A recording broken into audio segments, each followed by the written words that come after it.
ज्यांनी शेतकऱ्यासाठी पीक विमा 1 रुपयाचा पीक विमा आहे की नाही असं शेतकऱ्यासाठी दिला होता, आता त्यांनीच बंद केला. बरं कारण काय? तर त्यांच्याच लोकांना त्यात घोटाळे केले.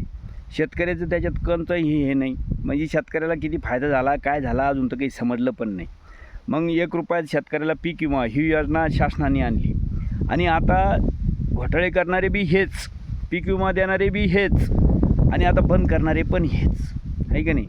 फक्त निवडणुकीपुरती आपल्या शेतकऱ्याला गाजर दाखवलं आणि आता काय तर त्याच्यात घोटाळे होते म्हणून त्यांनी ते पीक विमा 1 रुपयाचा बंद करून टाकला. म्हणजे याचा अर्थ काय की बुवा आपल्या शेतकऱ्याला त्यांनी मूर्खात काढलं. थोडक्यात असं सांगायला काही हरकत नाही.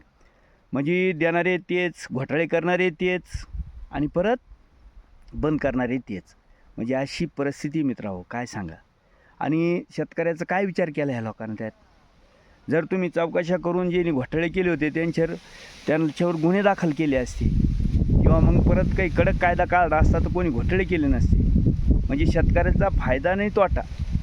फक्त 1 रुपयात पीक विमा त्याच्यात त्याला त्या कृषी मंत्र्यांना घोषणा म्हणजे त्यावेळेस काय वाक्य बोललं होतं ते पण अजून ध्यानातून जात नाही की बाबा भिकारीसुद्धा 1 रुपया घेत नाही, पण आम्ही शेतकऱ्याला 1 रुपयात पीक विमा द्याला. म्हणजे बाबा भेटला का नाही भेटला शेतकऱ्याला माहीत नाही, पण तुम्ही गेले बोलून आणि आता दिलेलं ते दिलेली योजना पण टाकली बंद करून.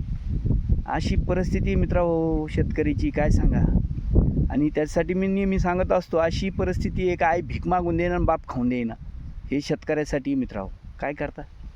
हे असं जरा चाललं तर कसं व्हायचं शेतकऱ्याचं, आणि कमी शेतकरी आत्महत्या करायचं. चला, जय जवान जय किसान जय महाराष्ट्र.